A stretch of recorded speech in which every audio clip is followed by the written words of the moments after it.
this is David, and I live up in Northern California. And I wanted to do a reaction video for California Dreamin'. And this had to do with a YouTuber that got locked up over in the Philippines. I got to watch some of the videos and some of the commentaries on it, and he's a Russian American.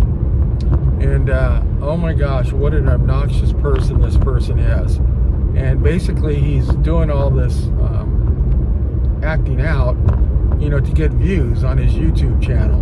And they said that at one point he had 10 million views or something like that, which that's pretty crazy. That's a lot of views. But what he was doing in the Philippines was messing around with the security over there at BGT, which is like a bubble place where it's really international type city. And they got the security guards, they're just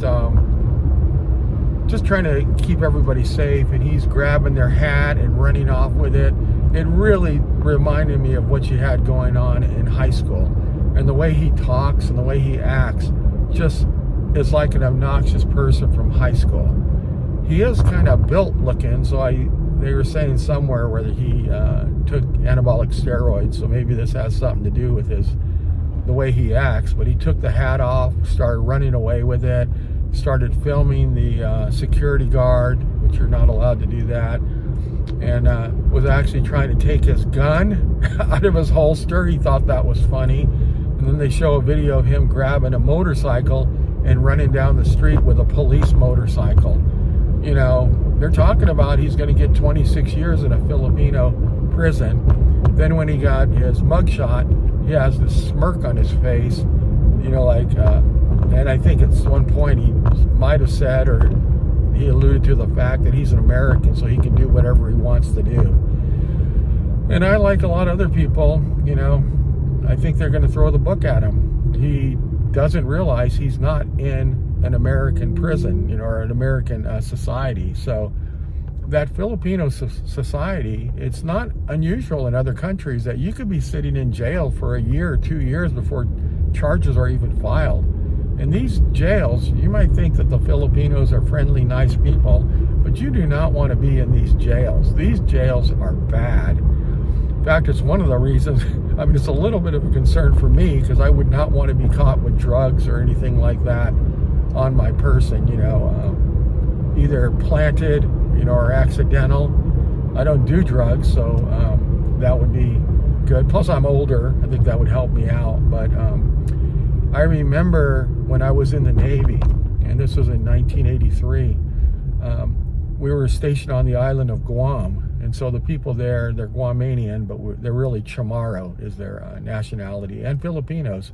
In fact, the governor of Guam at the time I was there was a Filipino man. And I always had a lot of admiration for the Filipinos, because they would definitely do whatever they needed to do to survive. They had no problems, doing the craziest, crappiest jobs. But they literally took over the island at the time I was there, because they would do jobs that the Guamanians would not do. They would do anything, just to get ahead in life. And so we had one of the guys that was in our military thing, and I was really careful about not doing drugs. I just never smoked marijuana or done anything. I'm a big square when it comes to that. But I definitely had a security clearance, so I couldn't be caught, doing that. But there was a guy that was in the military, he was in the Navy, and he was caught with cocaine, going from club to club, and I don't know where he got the cocaine from, but he was caught with it.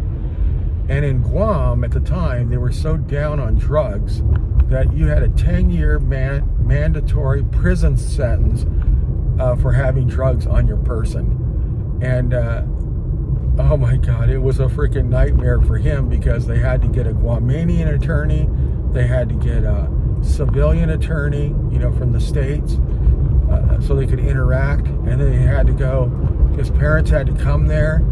They never got him out of prison, as far as I know. Not only would he be charged with this drug possession, but after that, you would be in prison, so you're not on your military post, so you would be considered AWOL, and you could be tried under federal law.